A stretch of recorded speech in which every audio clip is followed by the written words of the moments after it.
Welcome everyone for the annual Uzbekistan Economic Update 2024.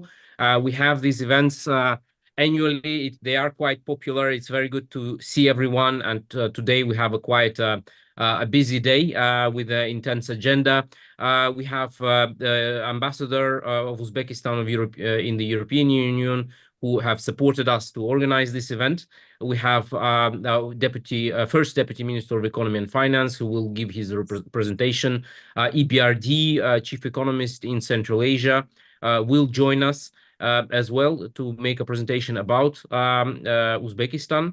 And we have a panel discussion. Well, we have also leaders of our partners organizations from all over Europe, who will mention and give opportunity to speak about Uzbekistan, about what they are experiencing in terms of the attention and growth of attention towards Central Asia. And of course, we have a private panel of the experts as well, who will speak from a very practical perspective on the opportunities and on the developments in Uzbekistan.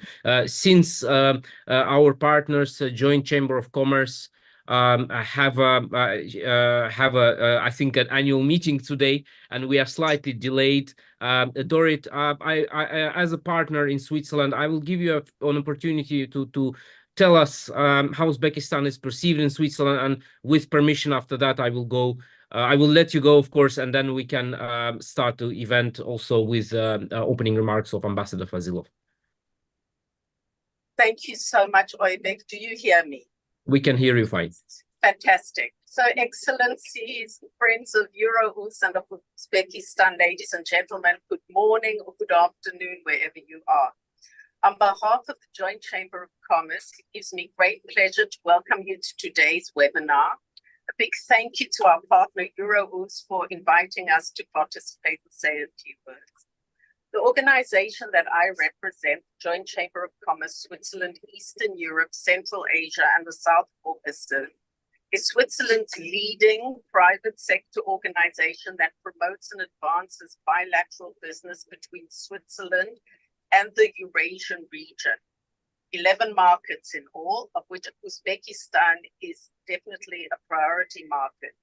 JCC was started by the Swiss business community and is geared to addressing the interests and priorities of Swiss companies engaged in trade and investment in Uzbekistan or other markets of Eurasia or looking to enter those markets.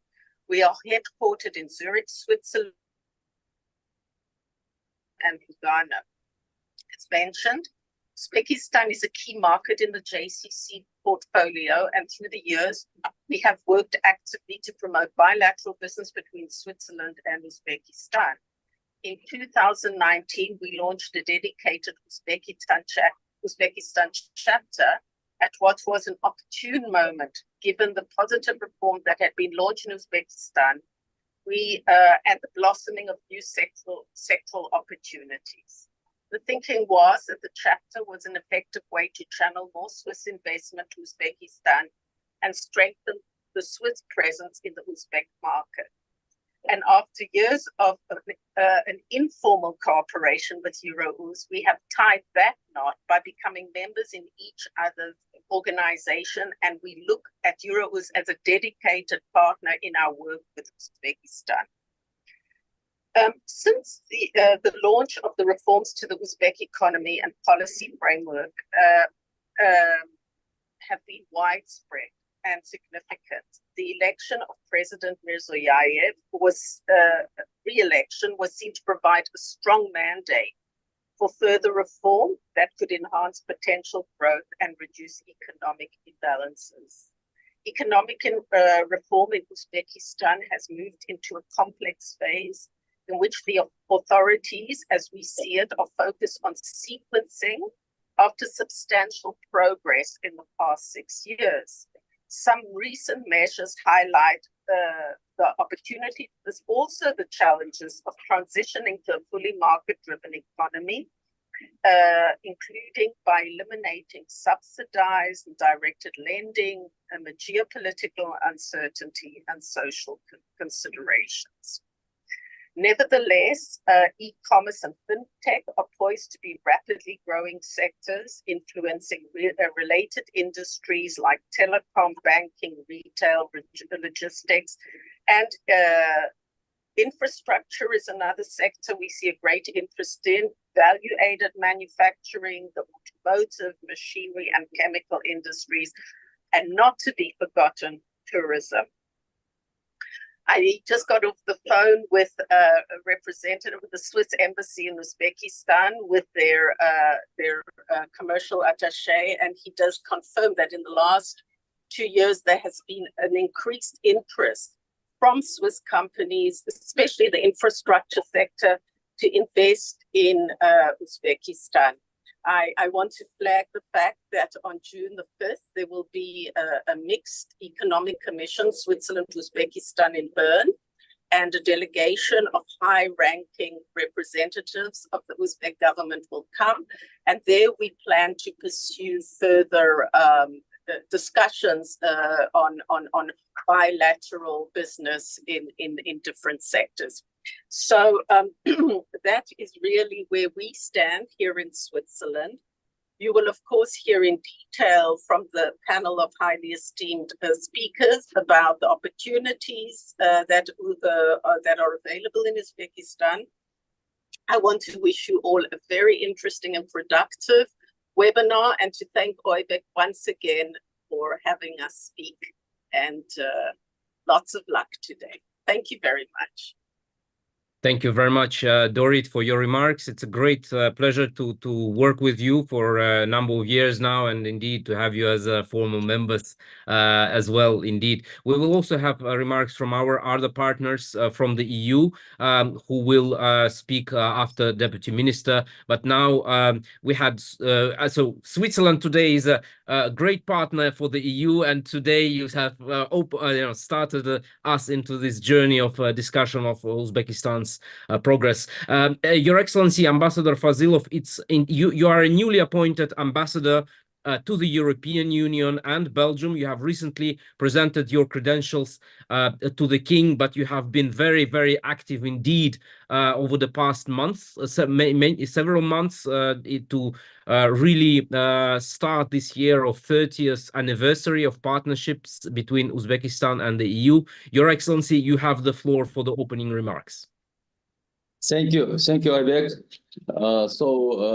Good morning, everybody, dear participants of this webinar, dear Mr. Ilham Narkulov, First Deputy Minister of Economy and Finance of the Republic of Uzbekistan, ladies and gentlemen. It gives me a great pleasure to welcome all participants of webinar Uzbekistan Economic Update 2024.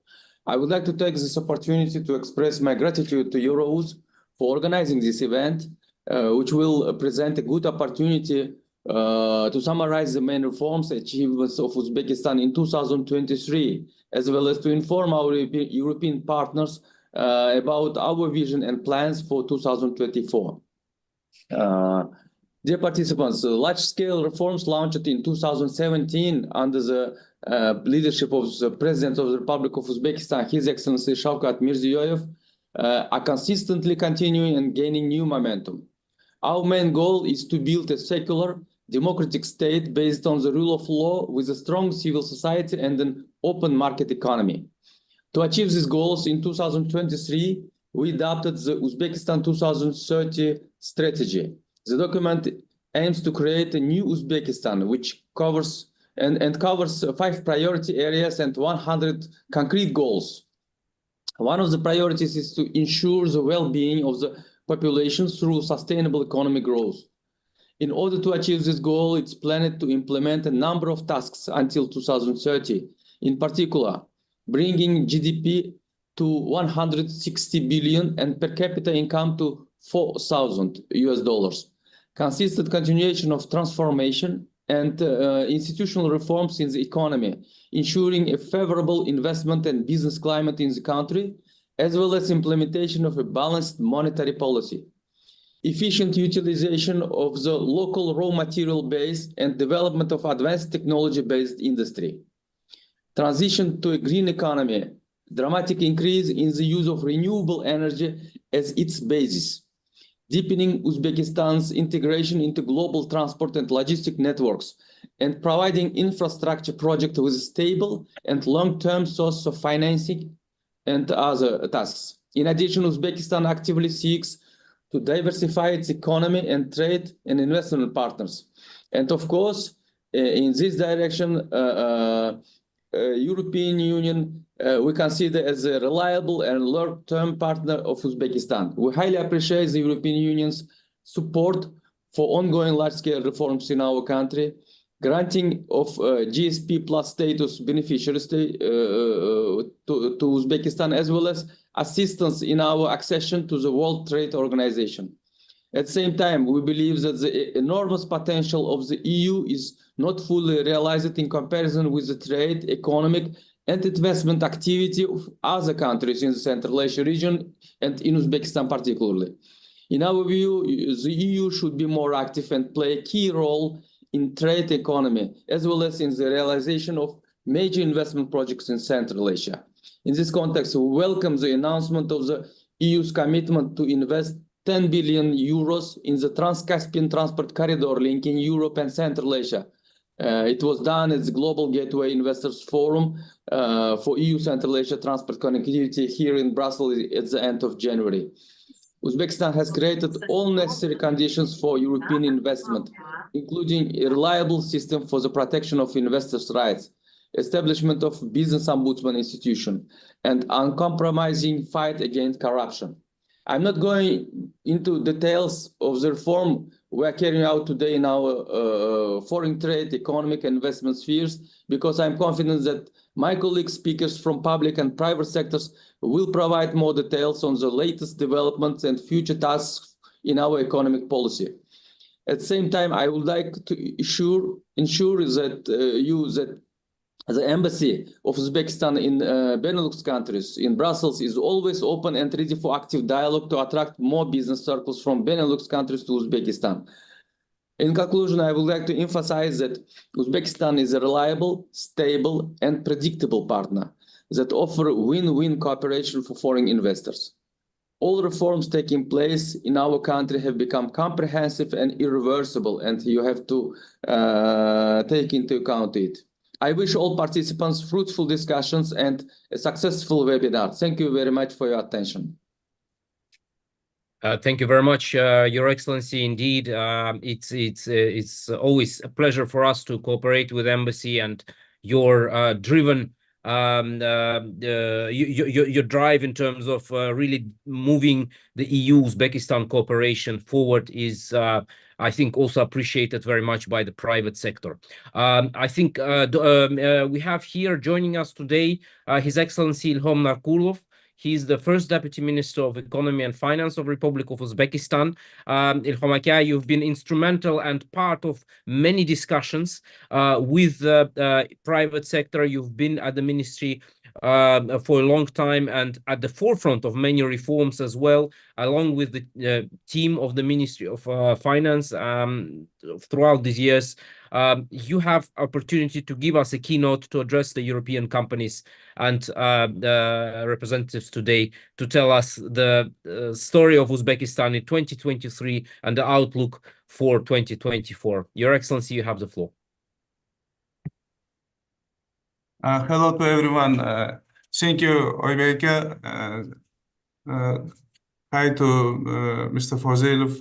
I see a lot of friends, Odilbek and other colleagues, and I see Karen. Hi to everyone. Good time of the day.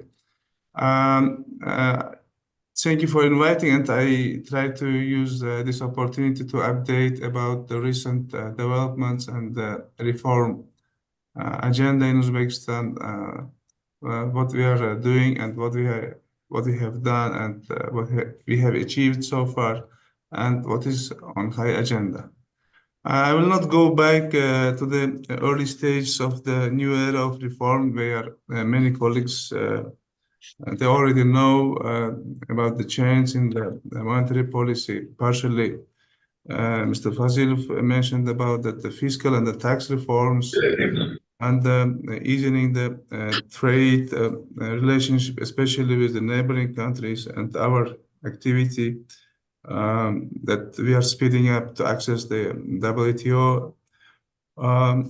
In 2023, you asked about the update. I have to mention that we speeded up, accelerated the reforms, and the key reforms, they started to move faster last year after a few years of challenge, taking into account the COVID pandemic and the geopolitical situation. So a clear example can be our development policy operation with World Bank, where we included very important reforms, and we moved with along with policy reform policy matrix, which reflects the important structural change. Someone mentioned about the connectivity, such as transforming the railway company, on the green agenda, on accelerating the privatization and developing the capital market, improving the social condition of the people. So everything in every direction, we are moving very fast. And Mr. Fazil mentioned about our new strategy, which was adopted in 2030. So if you allow me, I will elaborate more on some important parts of the strategy. It was mentioned that we are going to increase our GDP by 2030 to the amount of $160 billion US. So basically, it means that it's almost doubling the size of the economy. And everyone can ask how Uzbekistan can achieve this challenging and ambitious target in this challenging global environment. When preparing this strategy, we did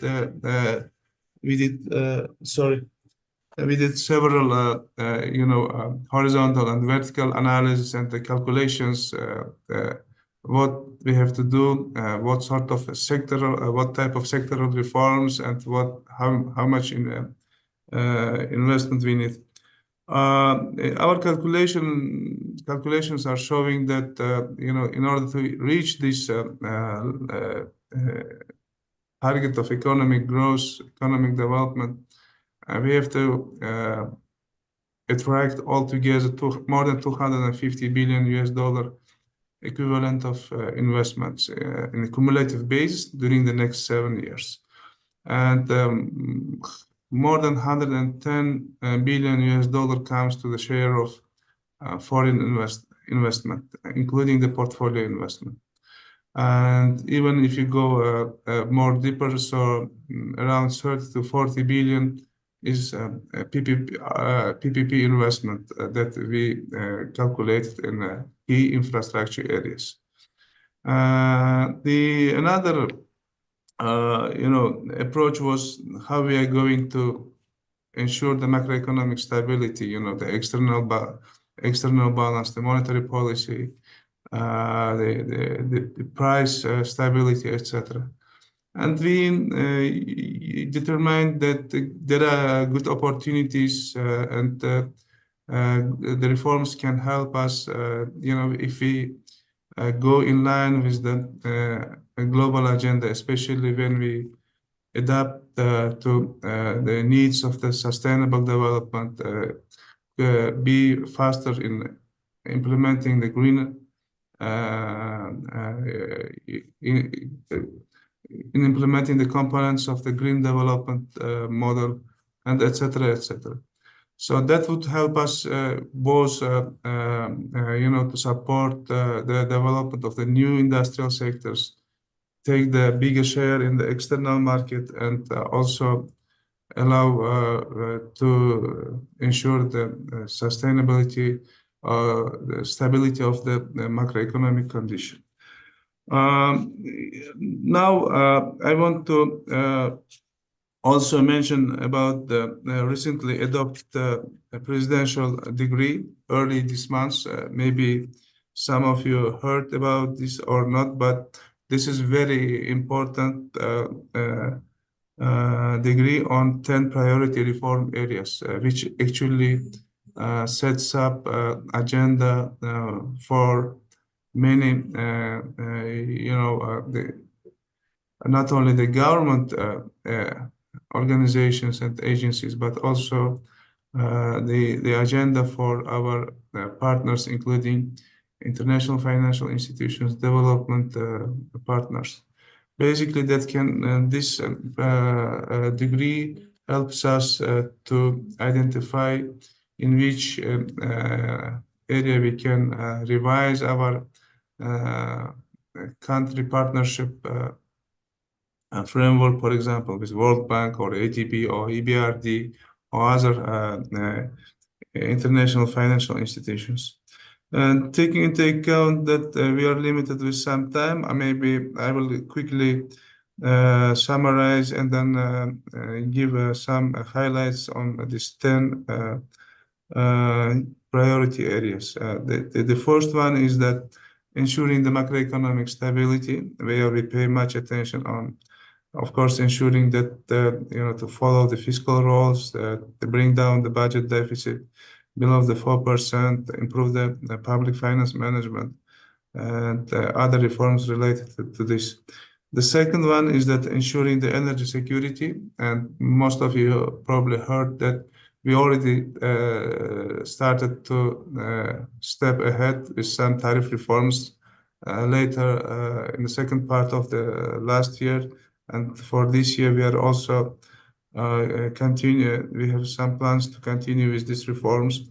And the important presidential decree was also adopted on establishing the energy regulator, which is a very important reform direction for us to establish efficient energy resource market. And below that, besides that, we will be working on establishing the efficiently functioning of the natural gas market, where we pay also attention to develop a key infrastructure and increase the share of the renewable energies. The third direction is that strengthening the reforms in the agriculture and water management, where we also approach from the green and the climate change and climate adaptation and mitigation perspectives. Not only Uzbekistan, but the region is one of the regions in the world which is actually seeing the results of the climate change, and the water is becoming more and more scarce. So what we are doing is that paying attention to improve and modernize the irrigation system by paying attention to also to save the water resource, implement the water saving technologies, renewing the pump stations, etc. And also trying to incorporate the innovative approach in using the land to get more value added by limited resource of the land resource. The fourth one is the reforming telecommunication sector. I think that's also a very important part of the reforms, especially in improving the connectivity. And the relevant with this connectivity is the fifth area of reforms is transport infrastructure. Key areas will be the railway sector, of course, and developing the toll roads, improving the connectivity between the important regions of the country, and also widening the transition capacity of the country. And of course, a good opportunity here will be for our development partners and IFIs as the PPPs in modernizing the important airports of Uzbekistan. The sixth direction, which is very important, where we are paying too much attention, is that urbanization. Here also, as in a railway sector, we are looking to this as a good opportunity to unlock the capital, unlock the private capital for SDG financing, and be also unlocking the private capital for green and energy efficient technologies and approaches. Whatever we are trying to do in regions from the prism of urbanization, we are calling it green urbanization. Starting from, we start to work on bring the credit lines, the private capital, the foreign capital for developing the mortgage market by providing the green mortgage. The house, hopefully, we are now working on the, implementing the standards for construction. So the house will be energy efficient house. So using the new construction materials, they will be saving energy resource.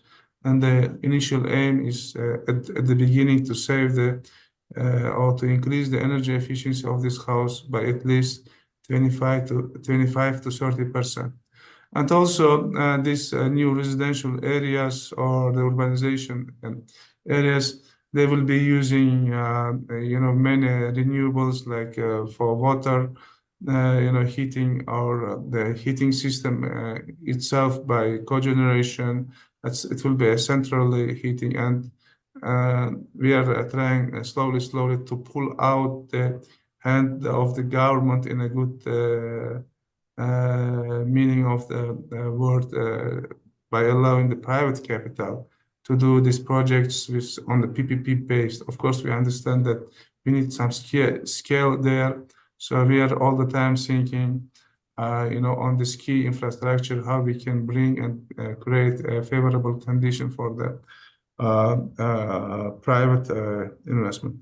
But at the same time, we are also thinking, and we started to discuss, and we had several meetings on also how we can, put in place or implement heat pumps and this kind of a new emerging technologies, which is in some countries, especially in Europe, is also being used efficiently. The seventh one is improving the business and investment climate, increasing the exports. And if some of you have been to Uzbekistan on a regular basis, and the situation you can see on both in numbers and in a visual way that the situation is changing in a good direction. We see emergence of that new small and medium business are emerging, and they actually are, we see that they're entering a new phase of development in small industrial productions, where they need more like a qualitative support, like improving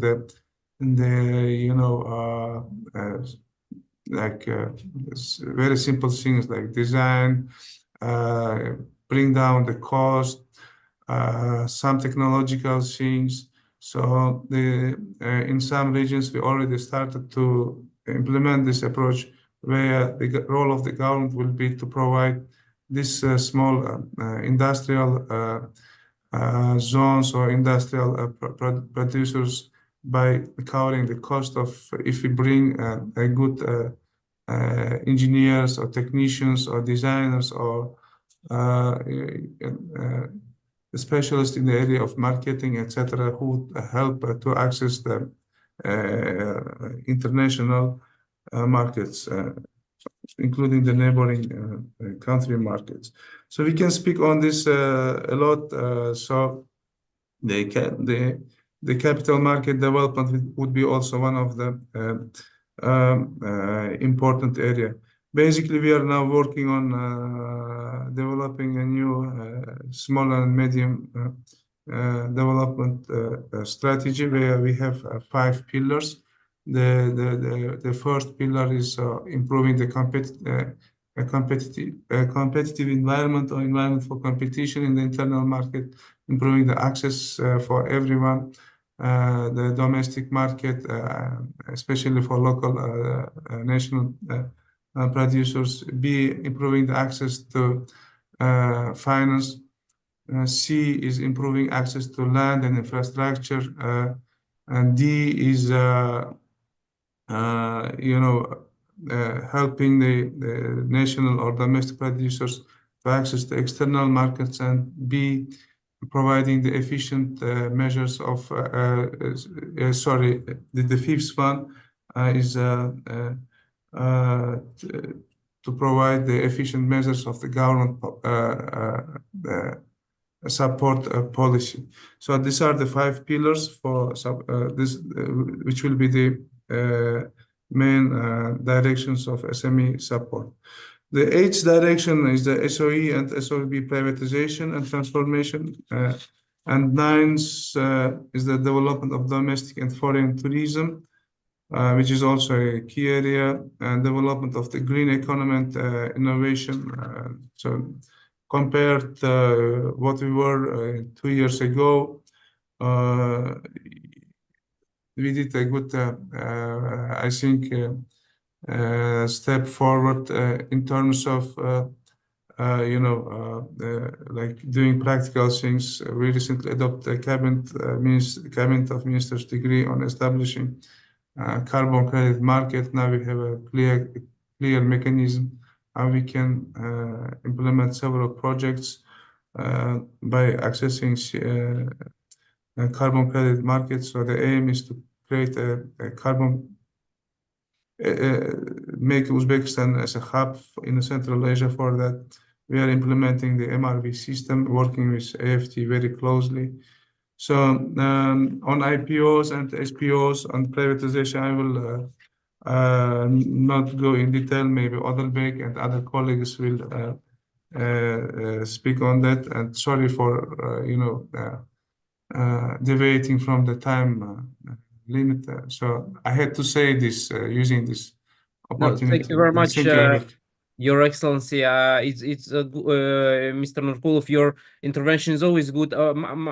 We will try to work with your team to put out a little statement, also summarizing what you have said to the participants. So we have over 100 people listening online and in the room as well as attendees. So it's great opportunity to really get in person, practical updates from your end, what the government, what the ministry is focusing on. We try to make this session as interactive as possible, and to give also an opportunity for our partners, the chambers of in European chambers, to give a few words of the engagement that they have with their members about the activity that they have been doing. Dorit from Switzerland already spoke earlier, and before we go, I see Eric has already joined us from EBRD, but before we go to Eric, I'd like to give an opportunity to our partners as well to say a few words. We have Joanna Gols here, who is the chairwoman at France-Uzbekistan Economic Chamber, a new chamber, which is yet still already being very, very active. Joanna, you have the floor. A few words about the activities of and interests of the French companies in Uzbekistan. Thank you. Thank you so much, Aybek. Thank you for the introduction. Welcome to everybody. Do you mind if I share my screen? Because actually I prepared a couple of slides. Can you see my screen, Aybek, and everybody? Yes, we can see your screen. Okay, I will try to keep it short because, as I understood, we were given 5 minutes per chamber. So as Aybek said, yes, we are indeed a new chamber because we were founded, we opened the chamber only in November 2023. It was the occasion of the visit of the President Emmanuel Macron in Samarkand. Actually, before the chamber was opened, we had a business club which was functioning from 2017. Myself, I joined in 2021, if I'm not mistaken, when we moved to Uzbekistan.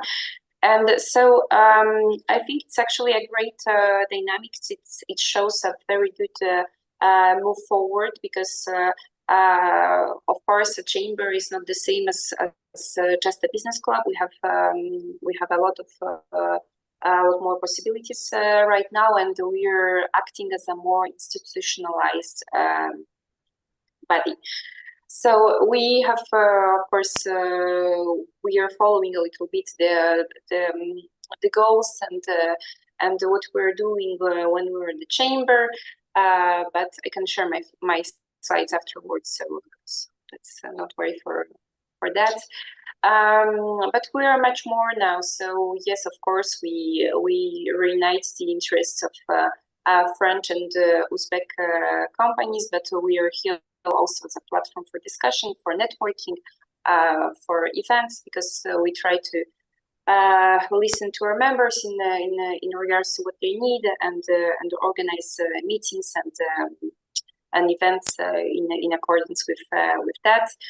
And of course, we offer the business support services to our members. We act as any French chamber abroad would actually, or any European chamber for that matter.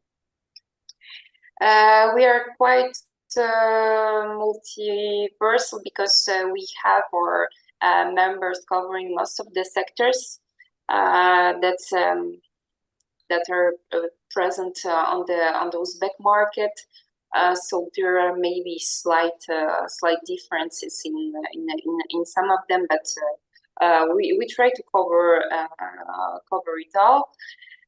What makes us proud is, of course, the fact that we have almost as many Uzbek as French companies. We are tending towards actually right now having more of the Uzbek partners, because I think they have heard about the chamber right now. Well, this is why we're doing narrations like this one today. All French companies present in Uzbekistan, of course, know that we exist. They are either members or partners. Now we are looking for really attracting more Uzbek companies. It will be more interesting for everybody, I guess, including our French partners. So that just to show you some of our members. So we have, of course, all or almost all French companies present in Uzbekistan. For now, the French companies acting on the Uzbek market are mostly the big companies.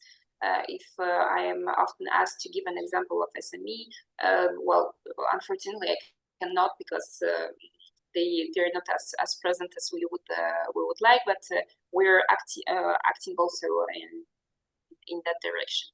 To diversify a little bit this range and size of companies. Thank you very much, Joanna. I'll have to stop you because we are running very tight on time. Eric Livni, who has joined us, he has a very limited opportunity for intervention, and I'll have to jump to him, and then I will come back to Tadzio and Alex as well, Eric. Eric, no worries, thank you. Thank you very much, Joanna. You've been a great partner, and we're very happy to cooperate with you.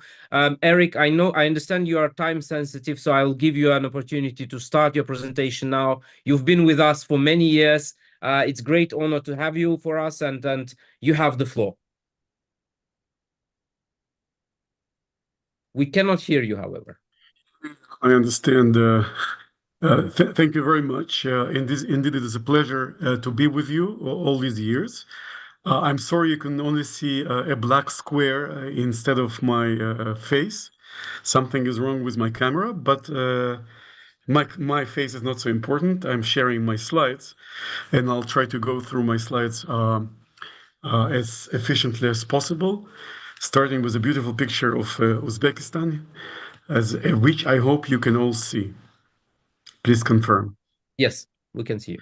We can see that. Wonderful. So my presentation is not focused on Uzbekistan per se.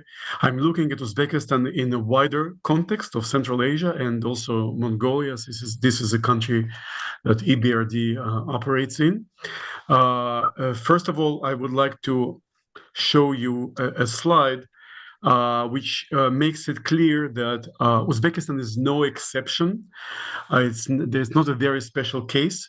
It's one of Central Asia's fast-growing economies in recent years. All of the Central Asian economies are growing really fast. They quickly recovered after COVID in 2022, and they went on gaining very nicely. This is all backed to some extent by China. As you see China on the right, which is also growing rather fast, maybe as fast as it used to grow. But anyway, it's still it demands a lot of goods and services from other countries, and Central Asia receives investment from China. So definitely having a growing China next door is helping. We are projecting strong growth rates also for 2024. Uzbekistan 6.5%, but as you can see, this is not particularly high. Some countries like Tajikistan or Mongolia, we project even higher rates, and maybe Kyrgyzstan could be a star for 2024. We'll see how things evolve, but for now, at the beginning of 2024, some very good results from Kyrgyzstan. Zooming in into the Uzbek economy very quickly, you can see on the left that growth is very much broad-based. Every sector is growing. Services probably a little bit ahead, and taxation, net taxes are going well above the red line. So anything to the right of the red line means that it grows faster than the economy as a whole. And on the right, you can see that when you zoom into services, it's an interesting story here on the right. In the red circle, inside the red circle, what you can see is that the fastest growing services sector is actually information and communication, ICT. That's almost 25%. And accommodation and food services, roughly, well, between 10 and 15%. That's very fast. But what you can also see, the green dot shows you that these two sectors, even though they're growing very fast, they are still a very small share in GDP. So what we want, of course, these sectors to gain weight and to continue growing very fast, but so that their share in the economy expands. I mean, it's nice to have a strong ICT sector. We all like the highly productive jobs that come with it, and this is something that every modern economy dreams of. Okay, next I want to show you very quickly a slide on inflation. Again, no exceptions here. Everybody followed the same trend. Every country you see inflation peaked at some point during 2023. Kazakhstan took a little bit longer. This is the red line on the left. They had too much money to spend to provide stimulus, so that meant that inflation would take longer to calm down. But everywhere inflation is now in single digits, and this means that the central banks can also start decreasing their policy rates, which you can see on the right. And they're still very high. The policy rates, the blue bars, are still quite high, above 10% in most places. Uzbekistan is 14%, which means that the real interest rate, that is policy rate minus inflation, is positive, which has not always been the case. Still, the central banks are very cautious. They believe that there may be inflationary risks coming from the external conflict, from the external context, such as the global conflicts we are observing in different places around the globe, etc. One more slide is the situation with borrowing. It's actually not bad. Again, this is nothing special about Uzbekistan. Everywhere we see on the left, you see within the gray box, you see that the yield spreads for Central Asian sovereign bonds have declined from the peak. So now we're in a more normal situation, resembling the pre-conflict landscape, similar. A country like Mongolia was recently able to successfully refinance its debt, even though the environment remains quite difficult. And when it comes to reserves, this is on the right. You see, Uzbekistan is a star of reserves. They have a lot of good. The green bar is very high. They have a lot of reserves, partially in gold, partially in foreign currency. This can cover many months of imports, providing a rather comfortable cushion for Uzbek policymakers. But reserves are okay in most places. Maybe Kyrgyzstan is a little bit thin, but they can produce more gold and store it. And I'm not worried about Kyrgyzstan either. One more slide, and this is the government debt situation. Again, because the economies grew in such an impressive fashion over the past few years, the debt they accumulated, the public debt in particular, has actually declined as a share of GDP. It's not that governments started borrowing less. That's not the case. But because GDP is growing faster, as a share of GDP, we see the situation improving. When it comes to Uzbekistan, we are looking at about 36% of public debt on GDP, but it should decline further. And the deficit, the fiscal deficit, is rather high right now. It's close to 5%. But we expect it to also come down, and the IMF, most importantly, expects the deficit to come down as well, especially driven by the energy sector reforms, by the increasing tariffs, allowing the government to spend less on energy subsidies. A couple of slides, maybe a bit more than a couple of slides, on some bigger trends that we observe, because the situation is not just about macroeconomic performance. I mean, we are looking at very slow-moving but persistent trends worldwide, and I just want to mention a couple of these. One fact that's difficult to escape nowadays is that we're living in a very fragile world. We see migration crisis, we see political polarization, we see wars threatening the post-World War II global order. A lot of elections coming up this year, maybe not so much in Central Asia, but elsewhere, the US, some places in Europe. So all of that injects a lot of uncertainty. And this is not the usual kind of uncertainty. This is uncertainty about the global architecture, financial, geopolitical, you name it. Now, what are the implications for Central Asia? One can draw different conclusions, but what we observe is, of course, rising Asia. We see a growing willingness on the part of the global South to confront the global North. And we see Russia definitely pivoting to Asia, and Central Asia just happens to be on the way to Asia from looking from the Russian perspective. So the result is that we observe a lot of countries outside Central Asia all of a sudden, or maybe not so suddenly, discovering Central Asia and becoming much more interested in Central Asia. So we see China, we see Gulf countries, Turkey. I'll show you a couple of slides just to illustrate what I'm saying here. Iran. We see, of course, Russia becoming much more active given the strategic significance of Central Asia for it. And finally, this is the most positive development, Central Asian nations discover all of a sudden that actually they belong to the same club.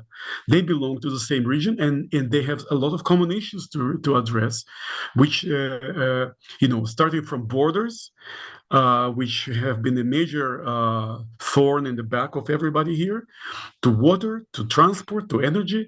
So all of these issues you cannot address on your own. You have to work together. And now this realization is sort of becoming universal. So very quickly, China, of course, it's both on trade, on credit, on investment, on multilateral linkages of all kinds. You see some headlines on the right.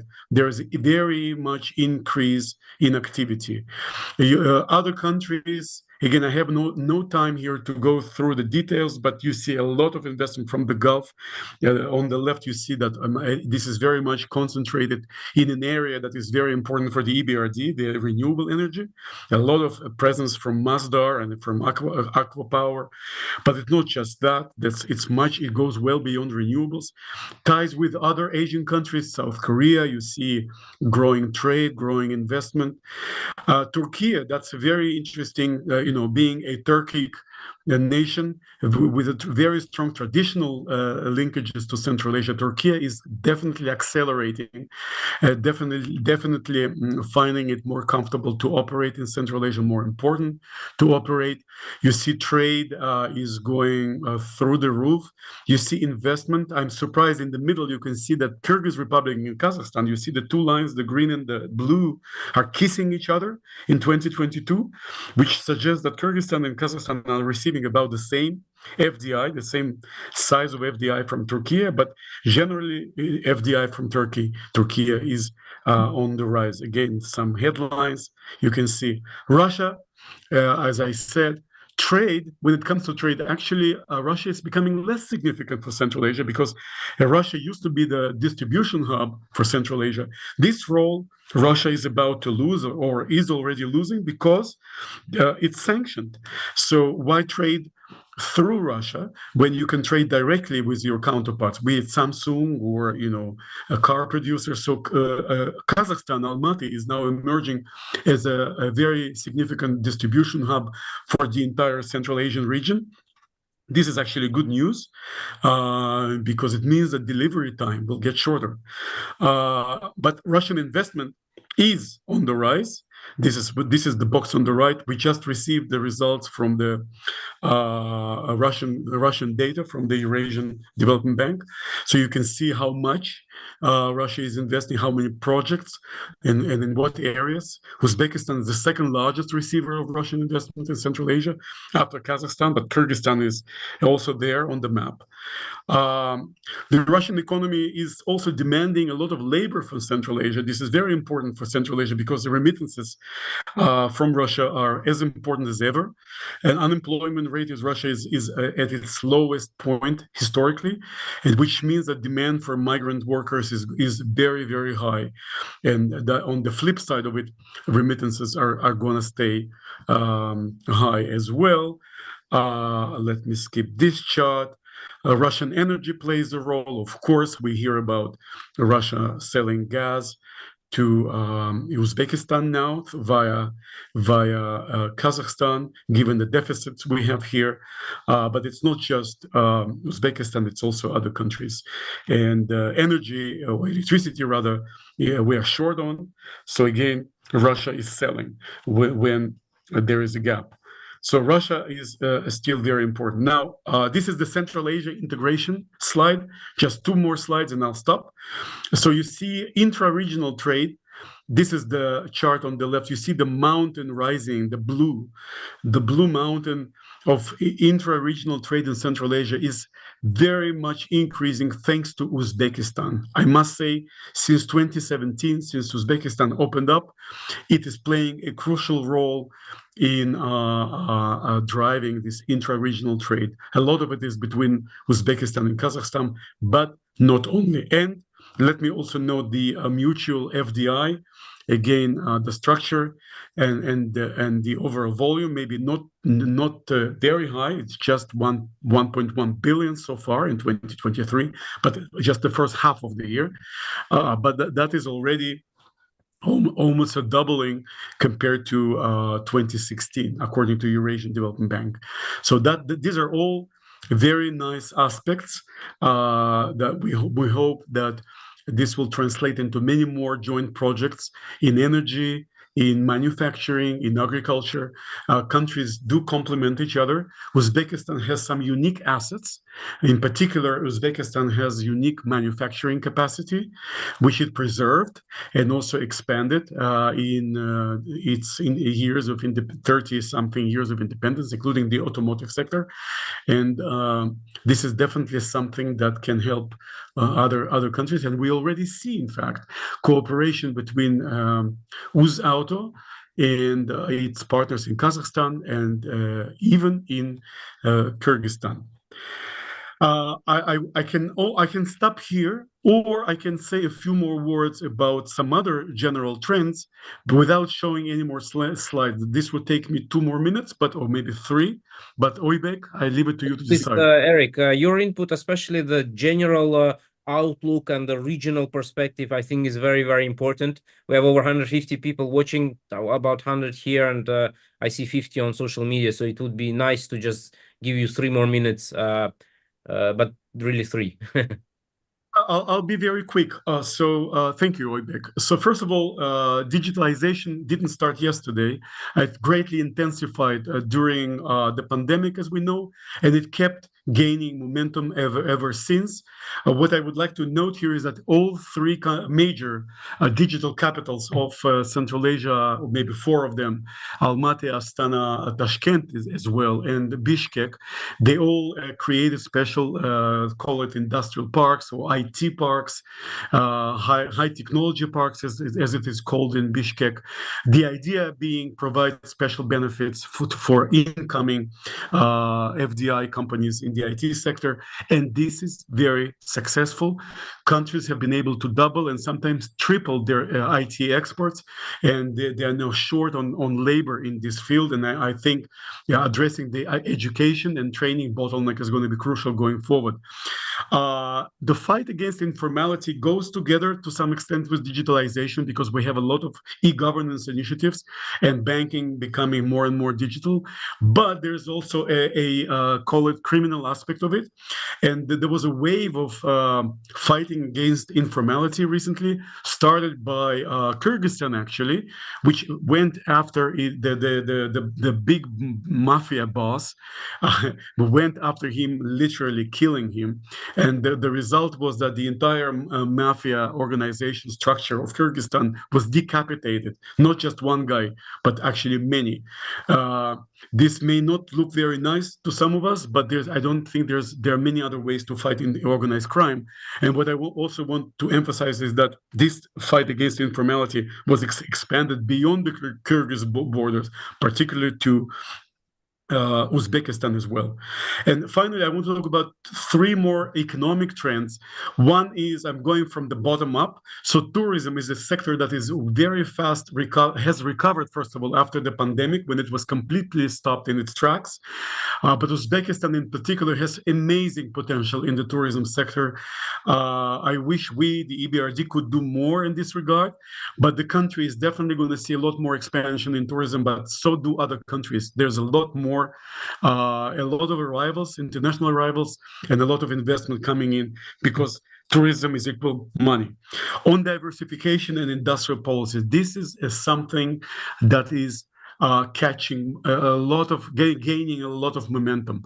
Here, maybe Uzbekistan is the trendsetters.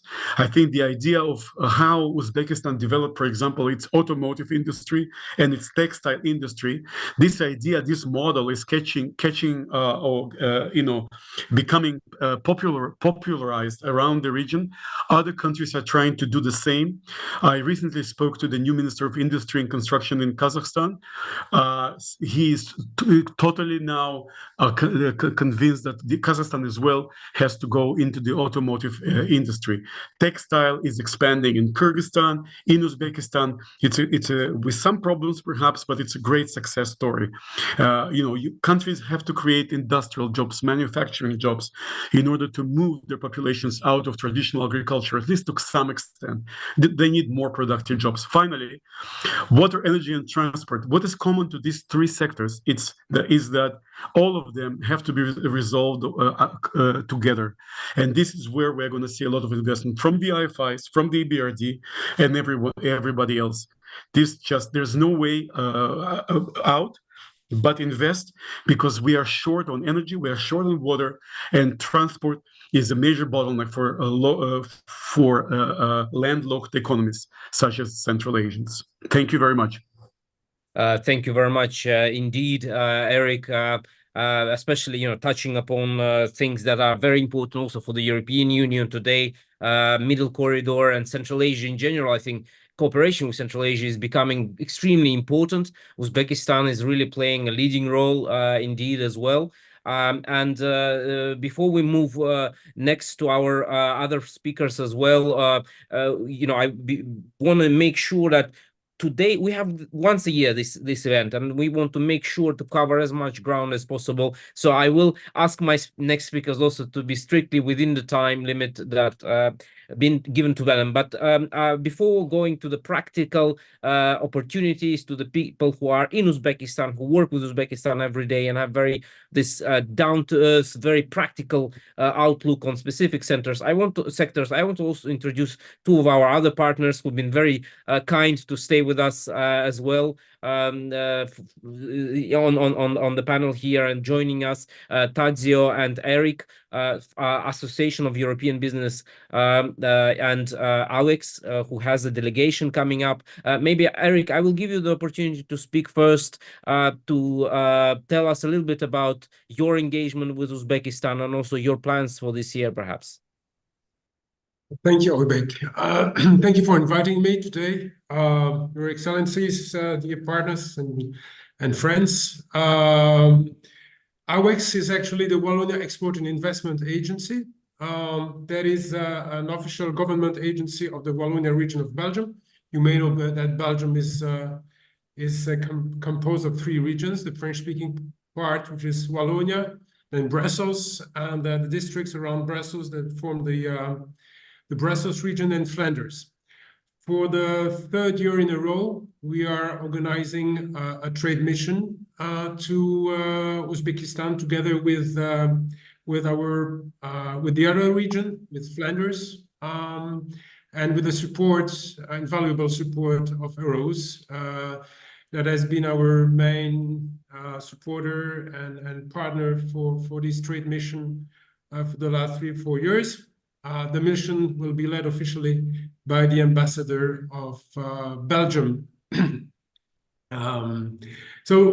So far, Uzbekistan and the trade relations between Uzbekistan and Belgium have been rather modest. Uzbekistan is roughly the 100th trade partner of Belgium, but we see a huge potential in this country and in Central Asia in general. There's a reason why we are promoting more and more this trade mission in Uzbekistan, and they are gaining traction.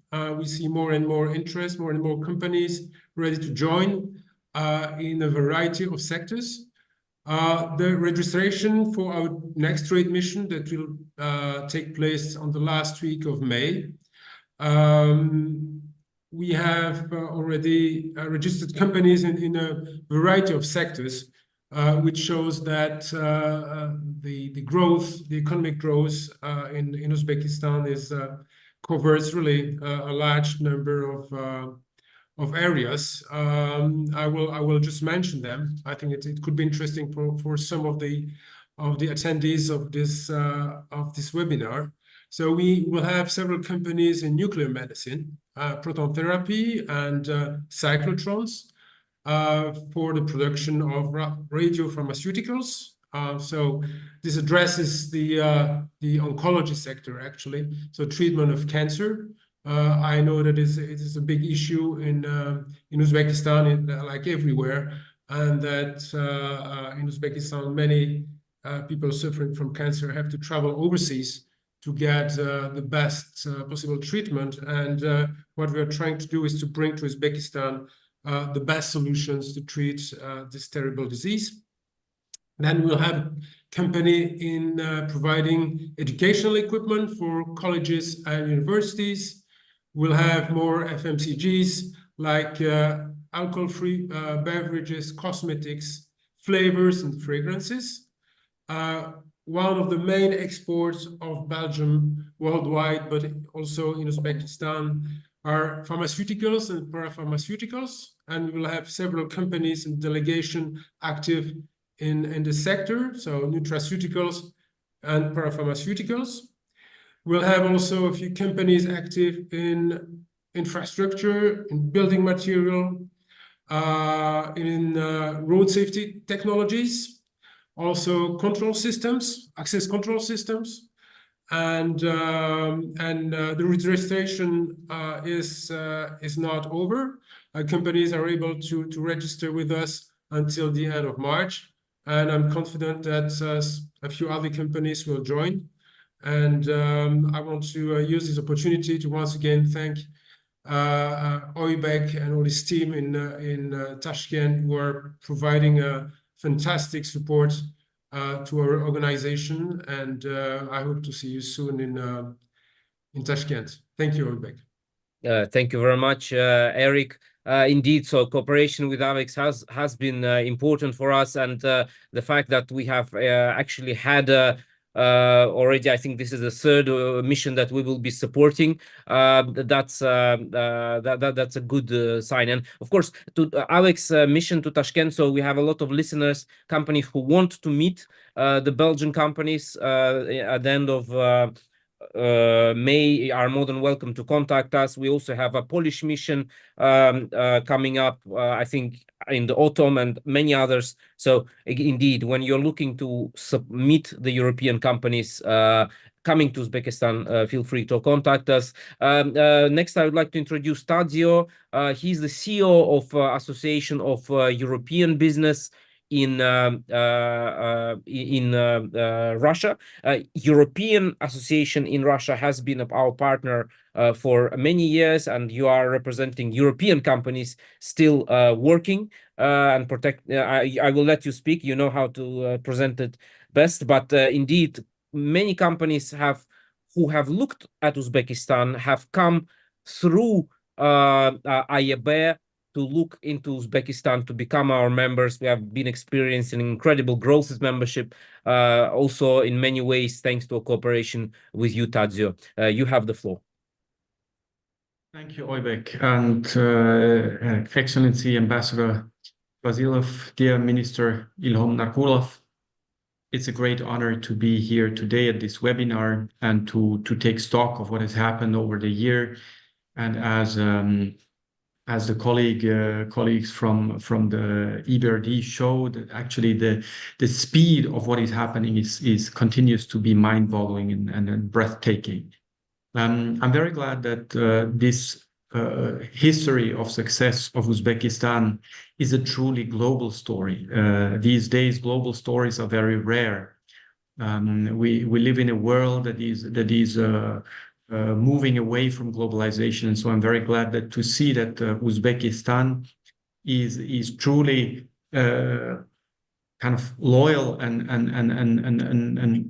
continues to engage with many sides. And I think that is also can be a very, very interesting lesson for the future to keep this openness, to have an engagement in the region, but also to have engagement with all parts of the world. And I'm very glad that part of this global story, a very little part, is also linked to what the Association of European Businesses in Russia is doing. Of course, the situation in Russia, as you know, it's no secret, is very difficult for European businesses at this stage. There are sanctions, there are high reputational stakes, there are also restrictions, an increasing number of restrictions from the Russian side, quotas, etc. So the picture here is a very difficult picture that European companies are facing. And it is very good that in the wider region, not only in Uzbekistan, but especially in Uzbekistan, companies see a growth story. They see opportunities. And of course, these opportunities attract their attention. And Oybek, as you pointed out, AEB and Europe-Uz are part of the same global network of European business organizations. And that is a very strong and growing organization where globally interest representations of European companies are working together, from China to Southeast Asia, Central Asia, Eastern Europe, and then to the overseas, America, Africa, and Latin America.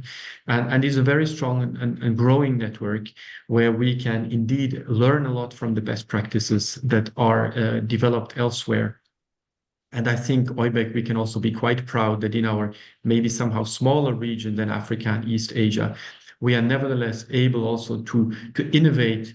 And together with you, we have, for instance, developed a newsletter that we are jointly editing, where we have contributions by different chambers. We are also implementing business missions together, and they started already several years ago, but it continues after COVID. It continues after the 24th of February 2022. And for this year also, we have ambitions planned. So last year, we continued to work especially at the Tashkent International Forum, then at the Tashkent Pharmaceutical Forum, and there was a Eurasian Forum that traditionally took place in Verona that made stock in Samarkand, in the beautiful Congress Center last year. These are all very important events that allow a very diverse crowd to engage with Uzbekistan. And for this year, we will continue to work with you and other partners in the region on the same directions. We will plan business missions in the IT sphere. We plan business missions in pharmaceutical area. And obviously the Tashkent International Forum, Investment Forum, and other events are equally on our radar. And I would like to thank you, the other partners which are on the call, for the smooth and good collaboration. We believe that stronger together is indeed a motto that applies to all of us, and will continue to work in that spirit. Thank you very much. Thank you very much, Tadzio. Indeed, our partnership has been instrumental to support and consolidate the positions in many ways of European companies in Uzbekistan. We also have now we have committees, several committees where the companies work together in order to present their positions towards also the government, but also the market, learn from each other, see each other's experience. And of course, that is a value that non-members sometimes don't see, but again, non-members would be urged to consider membership, because this is where you really get the value of this collaboration and really the power of Euro-Uz and its network.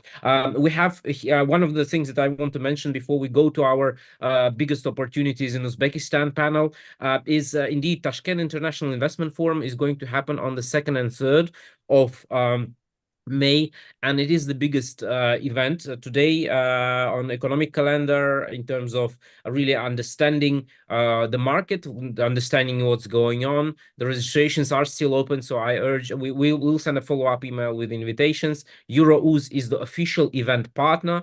Again, members can come back to us if they want to speak at the event, but I'd like to generally invite everyone, because this is really to pinpoint that as an event where you really want to make sure that you are there if you want to understand Uzbekistan. Now, going back to Uzbekistan's biggest opportunities, we have a little panel of our colleagues here. Mirshahid Aslanov, he's the CEO and co-founder of Center for Progressive Reforms, a think tank in Uzbekistan.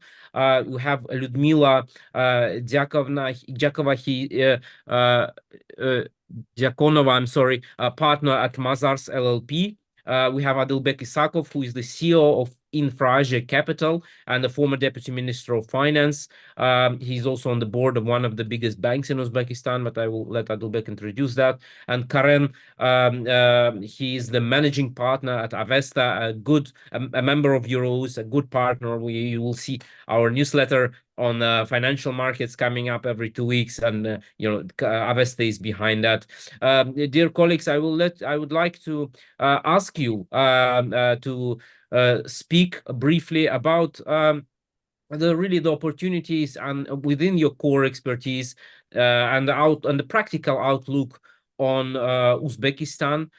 Because today it's amazingly, my colleagues just show me that we have over 200 people still watching this on different platforms. And Lyudmila, I will give you the floor first to talk about your experience in Uzbekistan and your outlook on Uzbekistan. Thank you very much, Oybek. Do you hear me well? Is it okay? Yes, we can hear you fine. Yeah, thank you very much. I'll share my screen.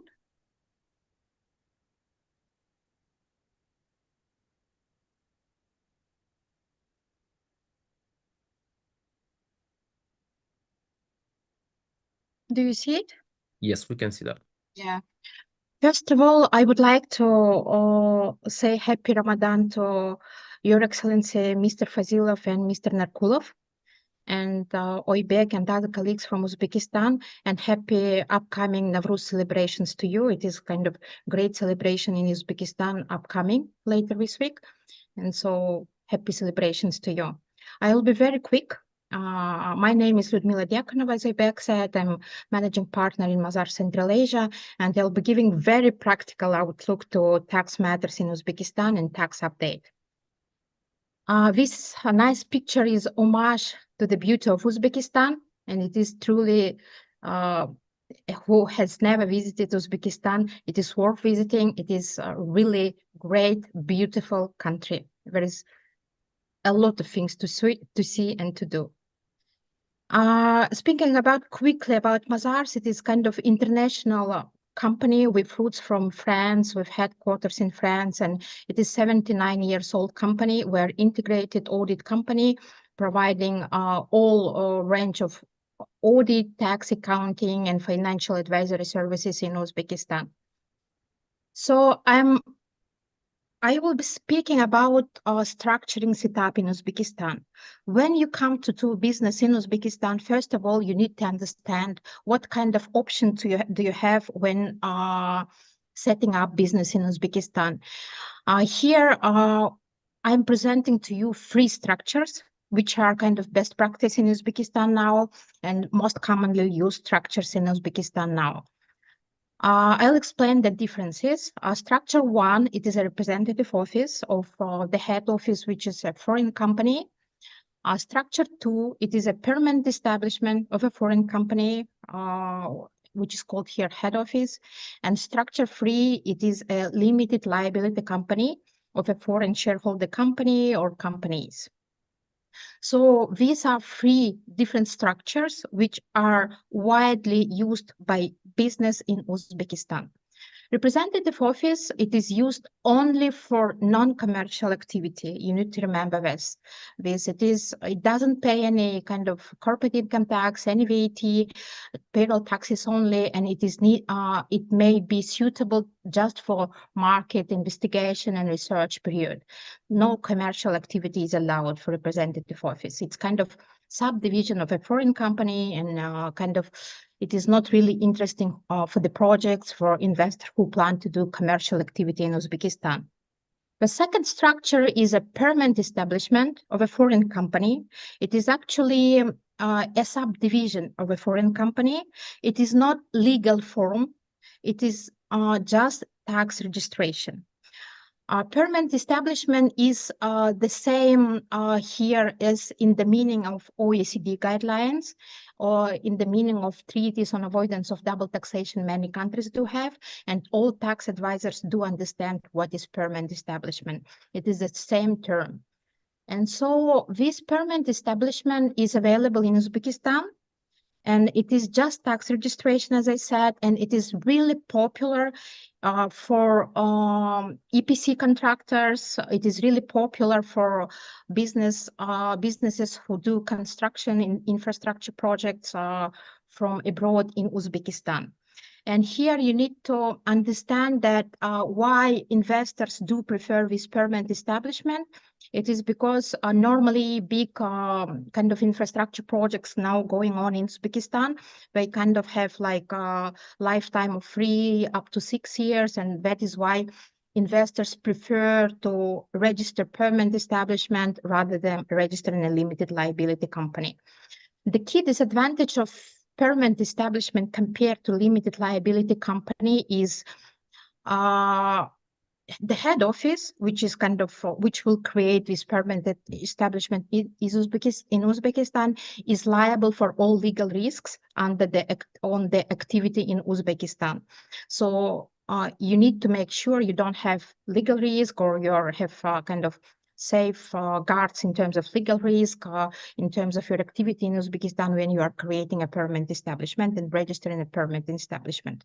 And among our clients who do these infrastructure projects, this PE is really popular. Permanent establishment is kind of it pays absolutely the same taxes as limited liability company, which is corporate income tax. It's a rate of 15% on profit and 12% tax of VAT on onshore activity, onshore sales, import of goods, and local purchases. It is important to tell that when you structure a contract, for example, quite common model is when a foreign company signs a kind of a big contract with local Uzbek client or head office of some kind of Uzbek client, maybe outside. It happens sometimes. In this contract, it is really important to split your onshore income and offshore income, and you will be paying taxes ideally on your onshore income and onshore profit only. And which is what is important to tell here is that this permanent establishment has to it is advised to show your markup here out of the business you do locally in Uzbekistan, because this markup is subject to transfer pricing control by tax authorities in Uzbekistan. And we have already transfer pricing rule 100% working. All the documentation, notifications are already effective. And what is important to tell here about the permanent establishment, it also pays withholding tax on net profits. Let's say it's analog of dividends for the branch, for the permanent establishment. And this withholding tax rate depends on the treaty on avoidance of double taxation signed by Uzbekistan with the jurisdiction of this head office. And normally the treaty gives like 5% rate, but you need to study each treaty to understand the rate you can enjoy here. And also what is important here to tell is this corporate income tax, 15% for the permanent establishment, can be normally offset against corporate income tax paid in head office in Uzbekistan. This green line arrow also shows it. So it is subject to verification and checking with tax advisors in the country of the head office, but it is another kind of benefit of permanent establishment. Another option for doing business in Uzbekistan is a limited liability company. Limited liability company is kind of separate legal entity, and usually it can be set in two forms: simple limited liability company and foreign enterprise limited liability company. And foreign enterprise limited liability company has higher requirement in terms of charter capital size. And here you can have many foreign shareholders, one foreign shareholder, it doesn't matter. It can be kind of this limit LLC can act as your JV here. The key difference from permanent establishment is that in this model, with a separate legal entity, shareholder is safe from legal risk appearing from activity in Uzbekistan. Unlike in the permanent establishment model, and LLC can do kind of any type of activity, and normally it is used in kind of activities which has resale, trade, and etc. In their business model. Tax regime is absolutely the same as permanent establishment. Corporate income tax, 15% is paid on profit, and there is VAT local is 12% on local sales, and on local purchases is 12% as well. It is flat rate of VAT.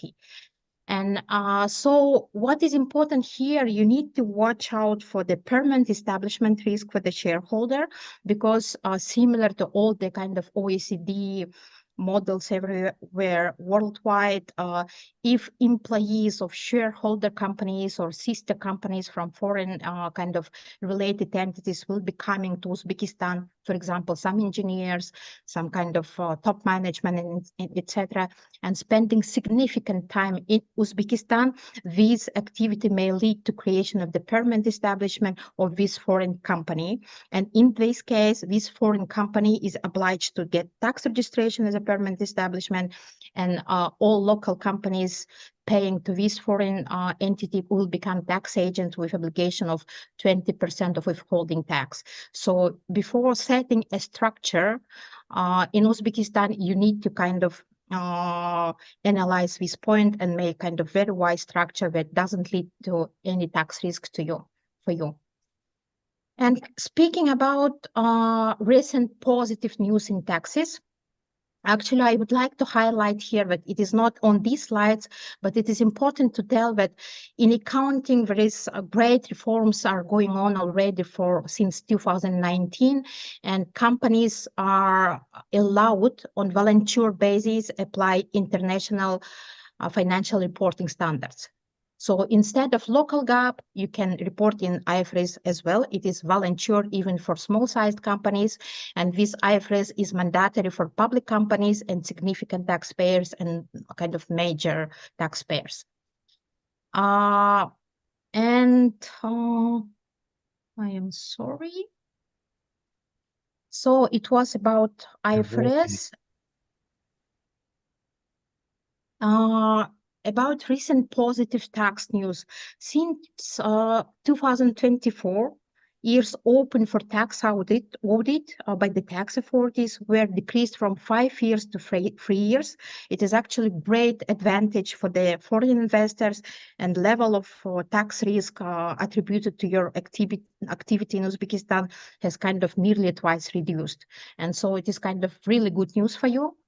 And also, since last year, accelerated VAT refund procedure was introduced for the projects financed by international donors like World Bank, Asian Development Bank, very special list of these international donors.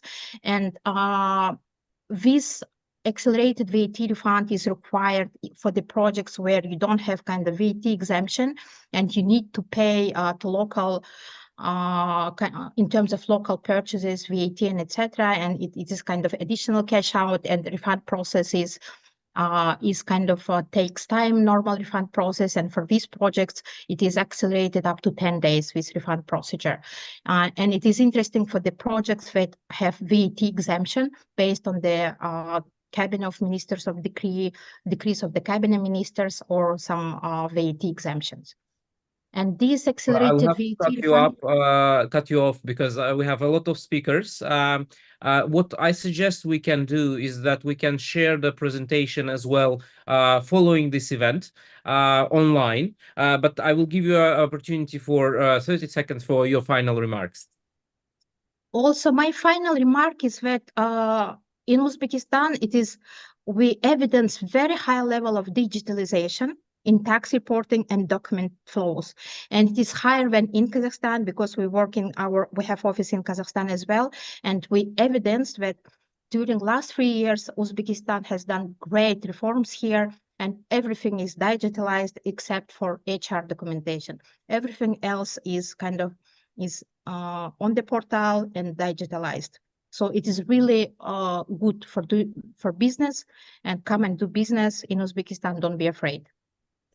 Thank you very much, Lyudmila. It's much appreciated, your comments. And indeed, so Mazars is our members, and we are more than happy to put anybody in contact with them.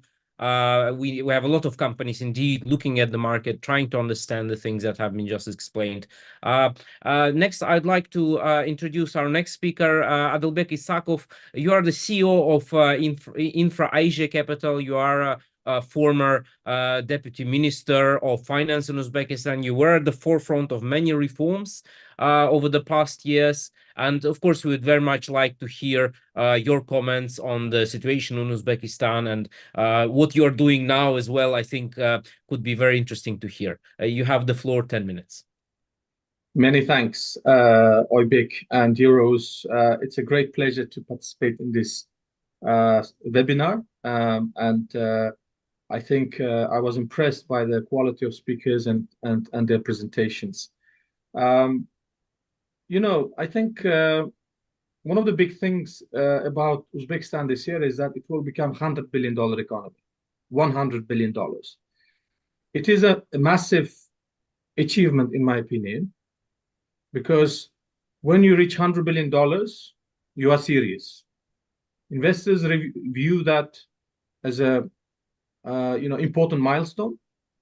From FDI perspective, debt and other asset classes 100 billion is a serious economy, and with the growth rate that Uzbekistan has demonstrated in the last 5 years, 6 years, it's enormous, because only in 2019, 18, and 19, we were about $50 billion economy. So you can see the growth in the last 5 years has been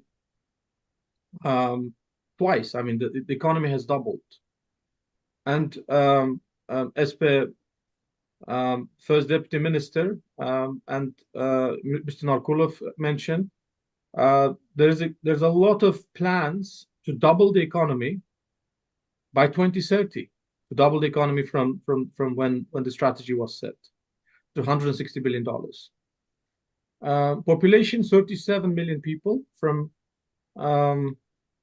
last year's statistics, 36.78, something like that, 37 million.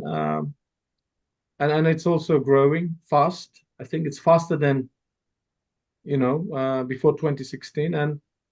And we will probably become 40 million nation before 2030.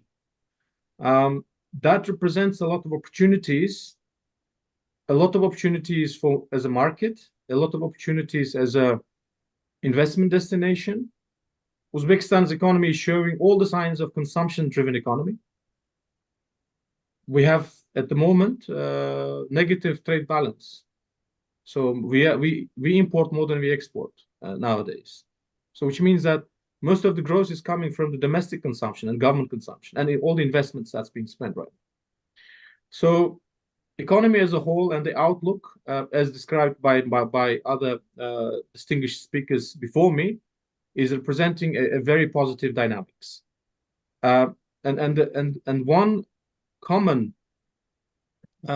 denominator, here for all this economic growth to take place is reforms, openness, liberalization, and another one is infrastructure to enable this growth. And my presentation, Oybek, if I may, literally 2-3 minutes, would be about the infrastructure.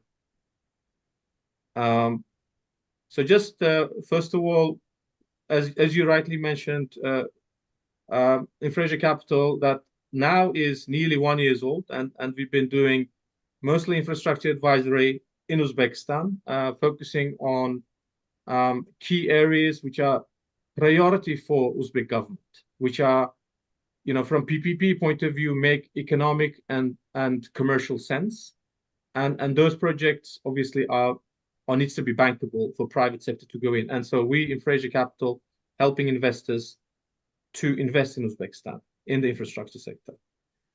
Mr. President, in the strategy 2030, which he signed off, there are 8 goals related to PPP. So goal number 5, signing 100 schools. Goal number 49, $30 billion of PPP investments. First Deputy Minister Narkulov mentioned that as well. Scaling renewables, goal 51, 25,000 megawatts, or achieving 40% green energy in the total generation mix. Then the Tashkent, Samarkand, Tashkent, Fergana and the PPP modality, 6 airports, tourism, irrigation sector, pump stations, and so on.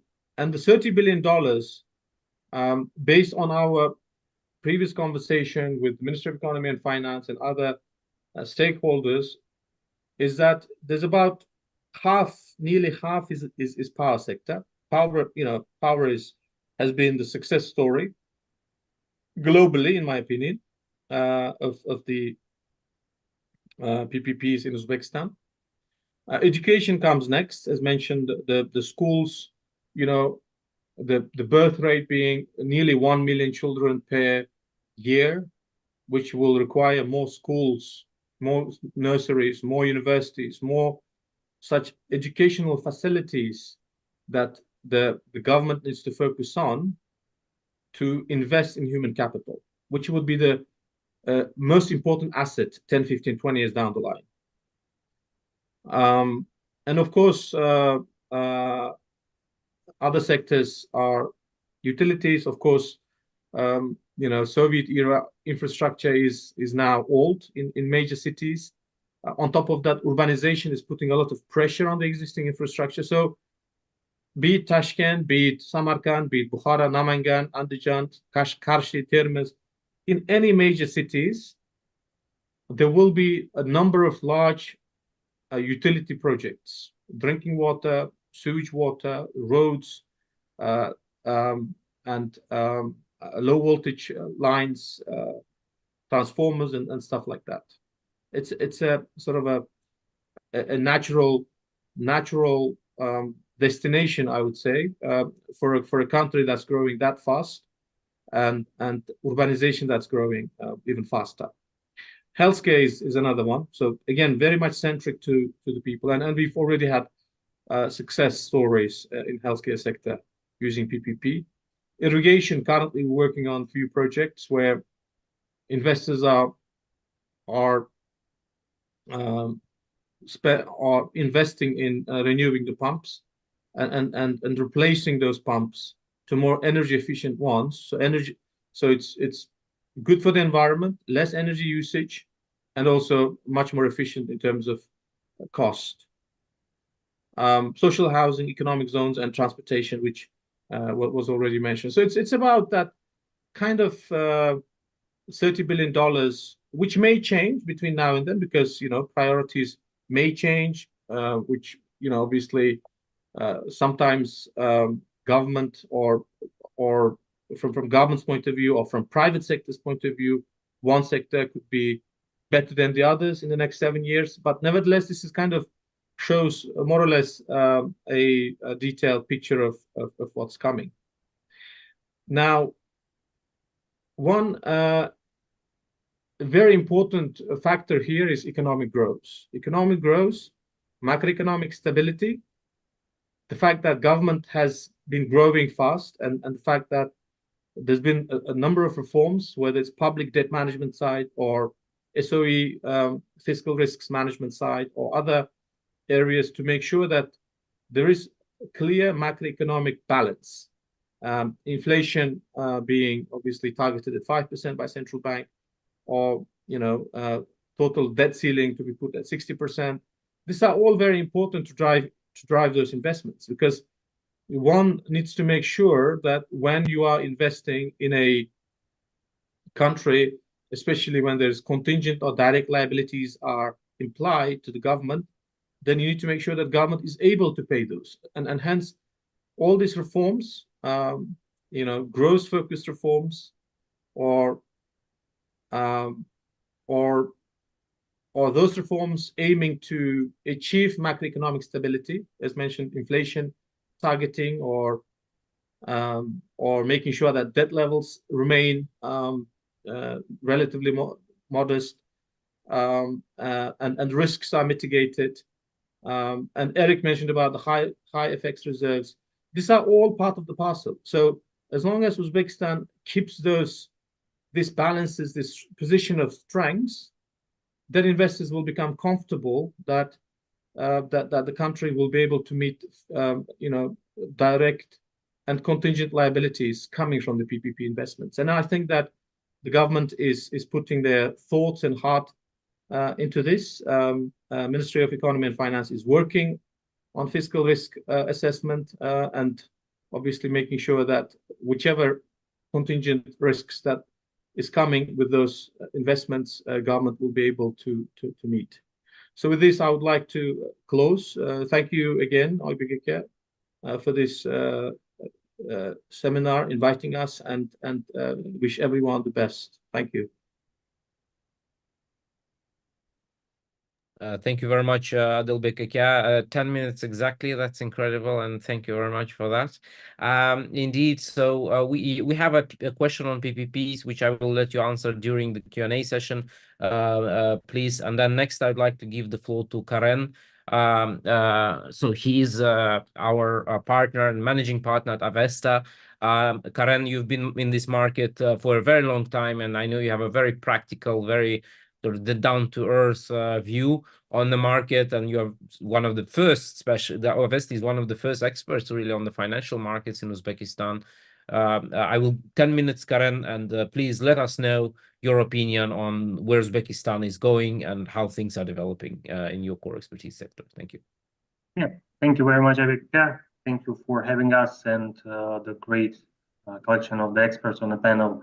So as mentioned, Avest is the local investment and advisory boutique helping local private companies to raise the funding from abroad and international companies to allocate their funds in Uzbekistan to understand what is it to invest in Uzbekistan. And it's very difficult to say something more macroeconomic part after the Eric's presentation, which was always perfect.